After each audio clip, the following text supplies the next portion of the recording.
குரு பிரம்மா குரு விஷ்ணு குரு தேவா மகேஸ்வரா குரு சாட்சாத் பரபிரம்மம் தஸ்மை ஸ்ரீ குருவே நமக. வந்திருக்கின்ற அனைத்து ஜோதிட பெருமக்களுக்கும்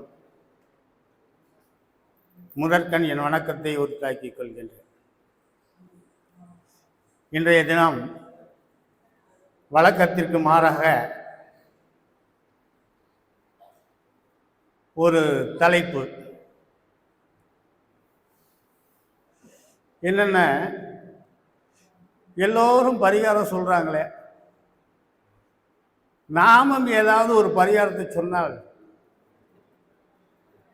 கொஞ்சம் எடுபடுவா என்று எனக்கு ஒரு மனதிலே எண்ணம் வந்தது. அதன் வெளிப்பாடு தான். சரி, முதலாவதாக இந்த பிரம்மகத்தி தோஷம்னு ஒன்று சொல்லுவாங்க ஜாதகத்தில். சில பேர் குருவும் சனியும் சேர்ந்தா, சனி அங்கே இருந்தா இங்கே இருந்தான்னு பிரம்மகத்தி தோஷம் சொல்லுவாங்க. ராகு சனியோடு சேர்ந்தா பிரம்மகத்தி தோஷம். நான் கண்டிப்பாக அதெல்லாம் எடுத்துக்க மாட்டேன். எல்லா கிரகங்களும் இருக்கின்ற இடத்தை வைத்து நன்மையை செய்யும், சில நேரங்களையும் தீமையை செய்யும். அதனுடைய இயல்பு அதுதான் என் கருத்து. அப்போ என்ன சார் பிரம்மகத்தி தோஷம்? என் நண்பர் ஒருத்தர் ஒரு 300 கிலோமீட்டருக்கு அங்கிட்ட இருக்கார். அவர் அப்பைக்கு அப்போ சில செய்திகள் சொல்லுவார். அதில் ஒரு செய்தி, எல்லா செய்தியும் சொன்னேன்னா நீங்கள் கொஞ்சம் மனசு கஷ்டப்படும். ஒரு செய்தியை மட்டும் சொல்கிறோம் பாருங்க. வேதம் ஓதுகின்ற சாஸ்திரிகள், கோயில் அர்ச்சகர்கள், அடுத்தவள பிராமணர்கள், ஜோசியர்கள், இவர்கள் தங்களுக்கு நிர்ணயிக்கப்பட்ட தொகையை விட அதிக தொகை வாங்கினால் அவர்களுக்கு பிரம்மகத்தி தோஷம் கண்டிப்பாக வரும் என்று சொன்னார். அப்ப என்ன தொகை யாராவது நிர்ணயம் பண்ணிக்கிறான்னா கிடையாது ஜோசியத்தில். அப்போ என்னன்னா அதுக்கு விளக்கம், வருகின்றவருடைய மனம் கோணாது அவர் எவ்வளோ கொடுக்குறாரோ அதை சிரித்துக்கிட்டு வாங்கிக்கணும். அவருக்கு மேலே வற்புறுத்துகின்ற பொழுது பிரம்மகத்தி தோஷம் அப்படின்னு நண்பர் சொன்னார். இது உரியதாக இருந்தால் ஏற்றுக்கொள்ளுங்கள், இல்லாவிட்டால் இந்த காதில் வாங்கி இந்த காதில் விட்டு ஒன்றும் தப்பே கிடையாது. இரண்டாவது அதுக்கு சொன்னார், இந்த பிரம்மகத்தி தோஷத்தை போக்குவதற்கு திருவிடை மருதூரில் உள்ள அந்த மருத மரத்தையும் அங்கே இருக்கின்ற இறைவனையும் வணங்கிவிட்டு வந்தால் இந்த பிரம்மகத்தி தோஷம் நீங்கிவிட்டு சொன்னார். சரி, ஒன்று. இரண்டாவதாக, ஒரு ஜாதகத்திலே சூரியன் பாதிக்கப்பட்டிருந்தால்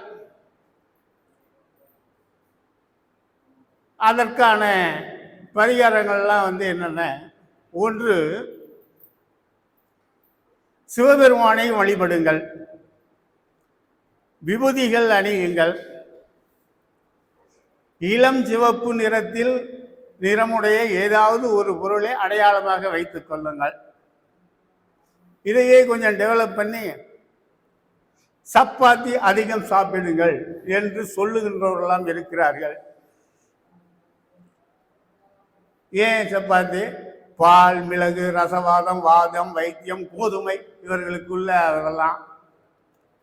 அப்ப பால் குடியுங்கள். இதெல்லாம் வீட்டிலே செய்கிற பரிகாரங்கள் தான். ஒன்று. இரண்டாவதாக, சந்திரன் பக்கத்தில் இருக்கின்ற அம்மன் கோயிலை வழிபடுங்கள்.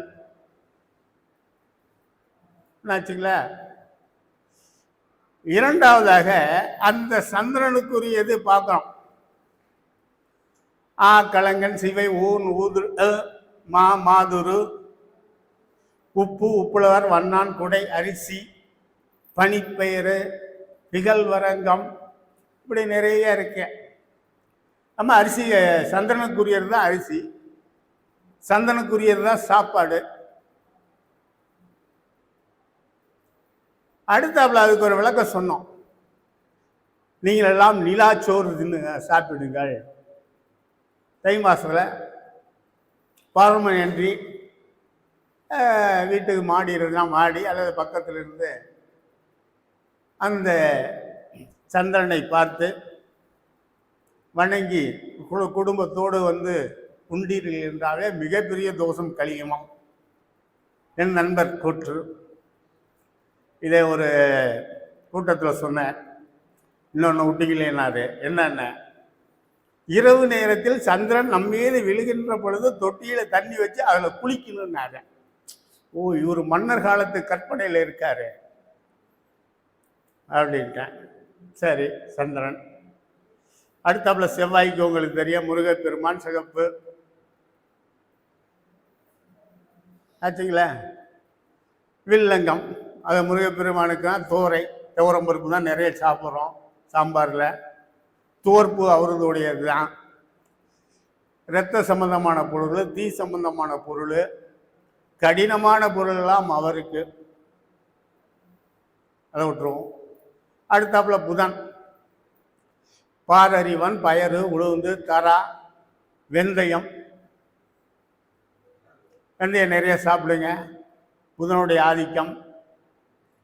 பெருமாளை வழிபடுங்க, திருமாலை வழிபடுங்க. பச்சை நிற பொருளை பயன்படுத்துங்கள். அடுத்ததாக குரு, மஞ்சள் தெரியும், கொண்டகடலை தெரியும், நிலக்கடலை, இதெல்லாம் பயன்படுத்தி பாருங்க, நிச்சயமாக அதனுடைய இது இருக்கும். அதுக்கப்புறம் சுக்கிரன், வெண்மை, நின்று கொண்டு, அதாவது படுத்திருக்கின்ற பெருமாள் கோயிலை வழிபடுங்கள். அங்கே இருக்கின்ற பசுமாட்டுக்கு அகத்திக்கீரையை வாங்கி தருங்கள். கிட்டத்தட்ட தோஷங்கள் குறையும். அப்புறம் சனி பகவானுக்கு தான் தெரியும். அப்புறம் ராகுக்கு பெரிய மீசை வச்சுக்கிற தெய்வம், கையில் கத்தி வச்சிருக்கிற கொடுவளை வைக்கிற தெய்வம் முனீஸ்வரர், காளி எல்லாம் வழிபடுங்கள்.